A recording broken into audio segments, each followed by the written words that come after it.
4. Okay, so this is about your performance task. Since we have no lesson at all, so I will just review the previous lesson from your lesson 1 in week 1 up to week 5, okay? So, in lesson 1 or in week 1, we learned about electrical tools and materials in refrigeration and air conditioning services. Now, these are the common tools that are being used in our lesson, in lesson 1. Can you give me one example? Tools, Hammer, electrical tools and materials in refrigeration and air conditioning services. wire cutter, Pop. Okay, pipes, very good. So, how about tubes? We have soft copper tubing, hard drawn copper tubing, okay? Steel tubing, stainless steel, plastic tubing, flexible tubing. What else? Aluminum. Also, we have screwdrivers. What is the use of screwdrivers?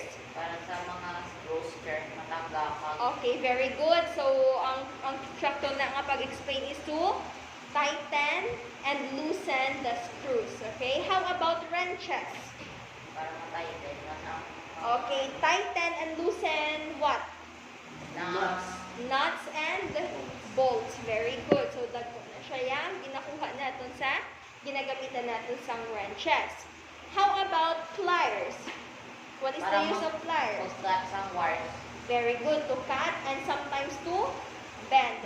Why do we need to distinguish the different types of pliers? Like na may long nose plier dapat. Because Para may usar na sa isang kapit. okay, ang long nose plier is to para ang mga hindi na bala makauit sa plier natin. Kaya ang ordinary natin, ang Phillips na, ano na siya mo, I mean ang plier is na hindi siya bala makasulod sa kung gagmay ng mga areas. Kung may mga wires, hindi mo na siya matiko. So you need to use long nose plier, okay? Okay, next, how about chisels? Atong chisels? No? Para mag ano siya para mag pantay ang Okay, ang surface. So, no, mga bakit tayo ng chisels, tigib. Sino di may tigib sila balay? wala. Okay, very good. There lang mga edges. May mga arihonan, ginatigiban na siya. No, ginatigiban na siya. So, pero, kung medyo jutay lang at tabu-tabu, pwede na siya magamitan sa files. Okay? So, we have different kinds of files. Atong galing nga beauty nail care services, may files man.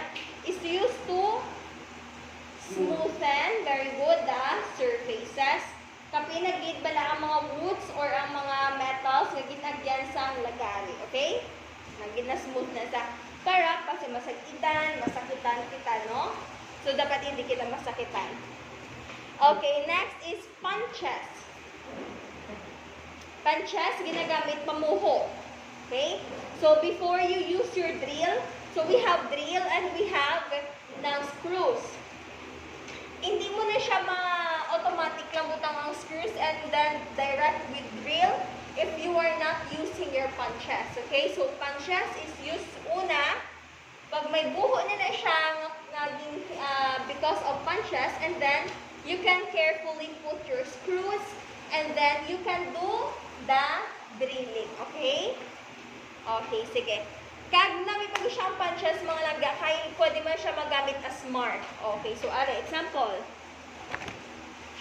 Okay, so sa imong electrical, takdan mo ni siya wiring.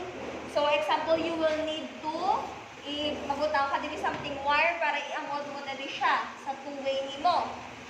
Pero ang imong ng semento, hindi mo siya mabutangan hindi mo siya madali-dali drillan.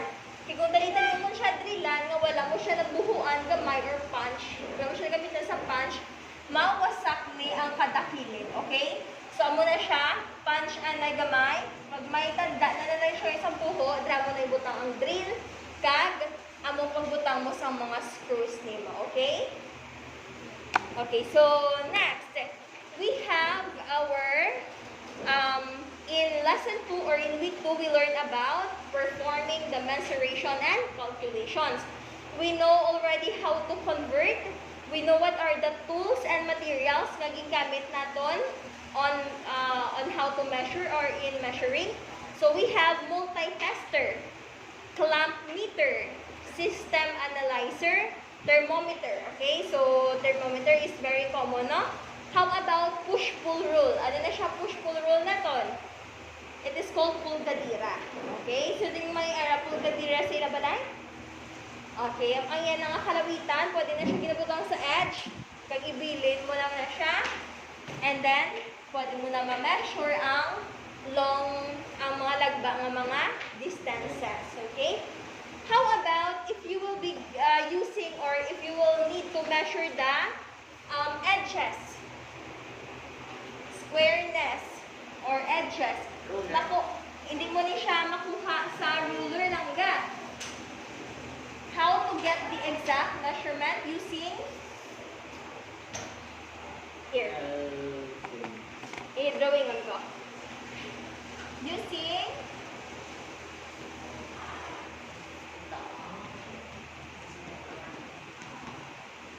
sometimes there is a level pa na diyo. May tubig na di siya ho. May level mo. This is called no, this is not. No, this is a thermometer. This is L square or tri-square. Ano na siya? Okay, very good. Tri-square. Ang ato pala niya tawag na skwala. Ang kilala ka mo skwala? Skwala is tri-square. Tri-square is used to measure the edges, the squareness of an object. Okay? So, next. The types of measuring instruments. So, we have protractor. Sino nakakita protractor? Okay, mga round naman na siya. Clamp also voltmeter, thermometer, anemometer, compound gauge, straight edge, clamp on a meter, push-pull rule, and wire gauge. Okay, also we know what are the two types of systems of measurement. The first one is the linear. The second one is the metric system. Okay? Okay. In lesson 3, so dirita mayo na budabudlayan sa lesson 3. Ito ba lang naganata?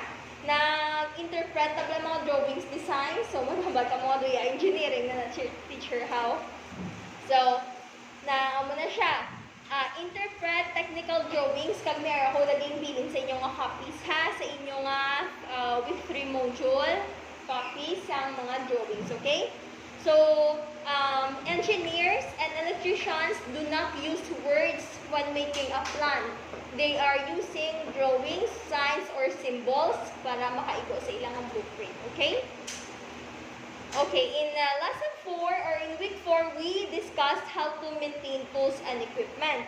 Mga langga, bisan ano ka namin sa atong mga tools and equipment, kung wala siya nato nahalungan sa maayo, hindi gid magdugay ang aton nga mga gamit sa aton, okay?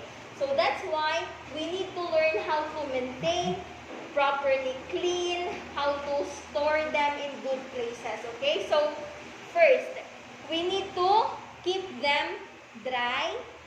We need hindi pagkatapos nyo hugas sa inyong mga tools, hindi pag idiretso sa toolbox, okay? Kaya ang tendency is matugtukan na siya. After naman, you need to towel them dry. Or may trapo gid sila dapat kag antis naton. Or ang iban kapag nagiblang mga like example ko sa carpentry naman or kung sa garden naman niya mga ng shovel naton or pala, no, ginapainitan na siya danay or ginapatulo antis na siya itagoon sa toolbox. Next, we need to keep them lubricated. Example, ang mga tools naton nga do kakabati ka mo na kisa nga do hindi na siya ano, kasapnot naman siyang term. Kasapnot na gamiton ang plier naton. Ay, teacher, hindi na rin ang plier makahagat. How? Hindi na siya maipit. So, you need to put oil or grasa, something lubricant, agud nga maging smooth liwat ang ilang pag-ubra, okay? And may man mga lubricants nga intended sa mga tools and equipment. So, also, ano to siya? Keep them clean. Towel dry, keep them lubricated, and last is store them in good places. Okay? Or, mayroon pagin mo ang iba niya, other people or other workers, they have their toolbox. Pagkabukas ng toolbox, kompleto ang balas ang barina. Punches, may different types of wrenches pa na because we have adjustable wrenches and different types of screwdrivers. May Phillips, no, may straight edge, kag, may mga different types of hammers man na. Nakabutang din mga ball peen hammer, yung mga claw hammer, yung mga mallet. Okay? So, mas namin if we have toolbox in the future, kung gusto natin mag-ubra, kung gusto natin mag-kumplito ang ating mga gamit. Okay? So, amo na siya on how to maintain tools. But first, teacher, na kung hindi ko ma-maintain ng akong na tools, what will happen? So, your tools will be defected. How can we know that our tools are defected? Okay. Ano nga mga terms? First is by visual inspection. So, paano kita maka-inspect? Paano na ito mabalaan ng guba or defected ang itong materials through visual inspection? Paglantaw mo pa lang, ang imo tools kita o na hindi na siya magamit. Okay? Paggamit mo plat, pag kita mo sa plier, ang isa yung handle utod na. So, gamiton mo pa? Okay, hindi na.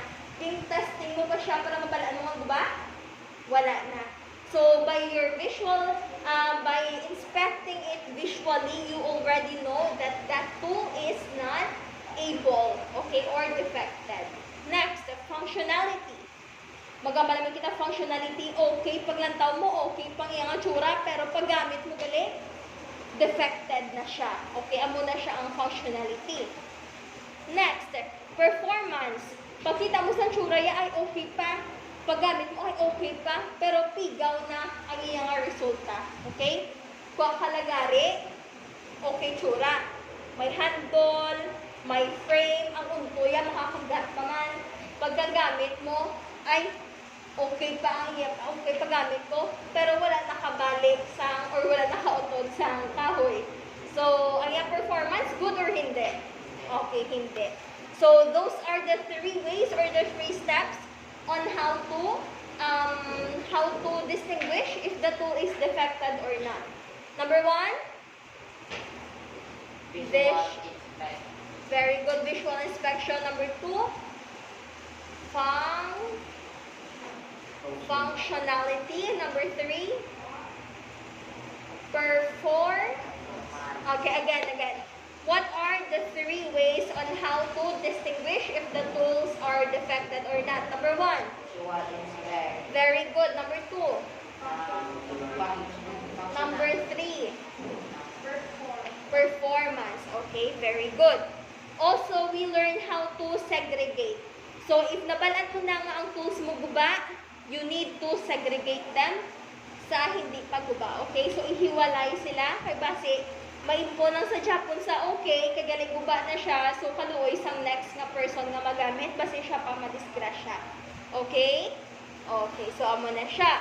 And next is we already know how to prevent preventive maintenance, amo to yung teacher. And in our lesson 5 or week 5, we learn how to perform housekeeping and safety practices in refrigeration and air conditioning services. Okay, so first, we identified the hazard. How do we identify the hazard? What are the different types of hazard? We have Physical hazard. very good physical hazard. I mean, so when we say physical hazards, example, Relationship. okay, what else? Sa emotional ng sir. Physical tanay. Cars. So, okay, very good. Impact na dagdagan ikaw sa mga materials, na pilasan ikaw. Ang floor, wala nabutangan cushion. Ano ka? Nadanlog. Okay, very good. So, that is example of physical hazards. Biological hazards. Causes from, when we say bio, it means life, mga organisms. Ng mga viruses. Very good. Viruses, bacteria, what else? Fungi, fungus. Old. Okay, very good. COVID, no? biological hazards. Next, chemical hazards. Chemical. Ang mga Acids. Okay, acids, detergents, even our detergents are called chemicals na siya, no? Kung makakulutan na siya, kung hindi siya na properly used. Acids. Ano pa? Mga muriatic na itong bala? Ano pa? Sunrocks. Mga vapes, bala mga naga, vapes, smokes, mist, mga fumes, yes. Those are the examples of chemical hazards. Okay, how about ergonomics? We have two types of ergonomics. Una, psychological and physiological. Diba gina-explain ni teacher ang psychological? Ng stress sa work. Sa relationship. Very good. Peer pressure. Nung dapat mga tapuan ka gid. Dapat na mo ka ginid. Ikaw mo baka ka matuon na sa stress ka na, na-depress ka na. So, that is psychological, okay? And physiological, ang aton nga, Manawa. postura. Maubra ka biga mo, kaginang type ka talaga mo, kaginang Excel lakit ang likod mo. Or pwede man ga maubra ka biga gamit ka bisang flies biga mo ka na. Okay, di ba? Hindi proper ang posture mo. So, ergonomic. Okay, so muna siya. Next is we evaluate the hazards and risk. We know how to control the hazards. And we learn the last one is about PPE. Oh, what is PPE stands for? Protect na. Ang PNI? Protect na. No? Sikaduwa pa na siya? Anong first? Itong ping. Protective. Protect. Okay, protective. Equipment. Equipment. Oh, ano mo na kami? Very good. Personal. Protective equipment. Personal protective. Dula to you ba? Equipment. Okay, so personal. Na teacher, can I share my PPE? No. No, because it is called personal. It will not be called personal if you will share it with others. Protective. Protective mo. Very good. To keep you safe. And equipment. Hindi na usahan mo. Very good. Okay, so personal protective equipment is used to protect yourself against the hazards, against physical hazards, chemical hazards, biological hazard, ergonomic hazards. Okay?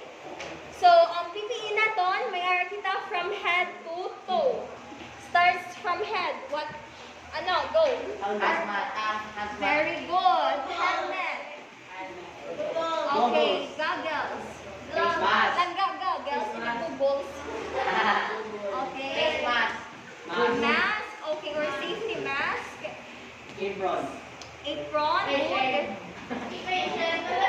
No. Oh, yes, yes, face shield. Okay na siya. Or dala na lang siya sa mask. What else? Gloves.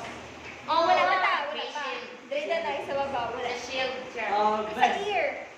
Sa ear ng headphones. Earphones. Okay, or ear. Earpieces. No, kapag naging mga gabalin, nagagamit na sila earpieces. Kaya ba siya bago pa ilang eardrums. Okay? Next. Okay, nasa kabot naman. Gloves. Best. Oh, ano galing yung balin visually sa baba? Bakit gusto dalawang drink with sok-sok? Gloves. Overall. Overall. Okay, coverall. Next, gloves. Very good. What else? Gloves. Apron. Ano no? Ang Sa vest. tail naman, sa tail naman. Okay, boots or stilettos or safety shoes. Okay, so these are the common personal protective equipment and I discussed last week kung paano ni sila gamiton properly. Okay? Kahit hindi mo ni sila magamitanan sa isa lang kaubra. You cannot wear helmet kung mananom ka man lang. You cannot wear goggles kung magtutod ka man lang sa wire sa imong gamit ng pliers. Okay? You cannot wear earpiece kung wala ka man gamiton nga something loud. No? So, personal protective equipment must be used properly kay base kung and sometimes ganun mga laga may hairnet pa. Kami sa una sa TLE, sa agriculture, kay nagkuha ko NC2 sa agriculture, gagamit kami hairnet, kay gamix kami, pesticide herbicides and mga FFA bala, mga fermented fruit amino acid, mga fermented fruit juice na nag-use kami na. Oo. Mga gamit na mga pataba sa lupa. Para ang ating mga tanim ay maging masagana. Okay, so okay, that's all for the week 1 and week 5. Now we will proceed to week 6 about your performance task. Okay, so you don't have worksheets today or this week, but we have performance task. Okay, so your performance task is still recording for your convenience, and you can just send it to me. Isa pa lang ang naka-perfect. So I hope makapasa pa ang halos. Okay, so your performance task is to record a video of proper wearing of PPE. Wala na. You can just explain even 3 PPEs nga available. Teacher face mask. This is face mask. This is used to protect my nose and my respiratory system. Okay, so when I do this or when I do that, I use face mask. Teacher, this is gloves. This is used to hapos, diba? Mga naghahapos lang. Okay, so hindi pa pabudayan ako galingon. May edit o wala edit, i-check ni teacher. Okay? Send it to my Facebook or my messenger. And ano ba nang ginahimo kung kasal kay teacher? Nag-ano pa again? Very good. Nag-chat sa GC. Teacher, nag-send ko dira video performance. Okay? Kay para hindi kung may mislook magid ko, kay matabunan ang mga messages ninyo, ma-check ko sa group chat. Okay? So, sino na din nakapasa week 1? Performance task? Week 1? How about week 2? Isa ka pa sa ako. Week 3. Okay, week 4. Week 5. Look again. Okay, so you need to pass. Okay, bisan isa, dapat halos tagay mapasagitanan. So, dapat may mapasagita, especially natin yung week 6. This is your final performance task. Okay? Do you understand? Yes. Our fourth quarter. Hapos lang fourth quarter? Yes. Except lang sa interpretation of drawings. Nakakaya medyo buday na siya. But it's okay, mga malaming mga common things nga i-consider na to na. So, I hope nga bilog ng quarter 4, naka-learn ka mo something. Okay, and if you have questions, you can directly message into our group chat. No, i-mention nyo lang ko para makita ko yung message, okay? So, grade 7, thank you and goodbye. Thank you.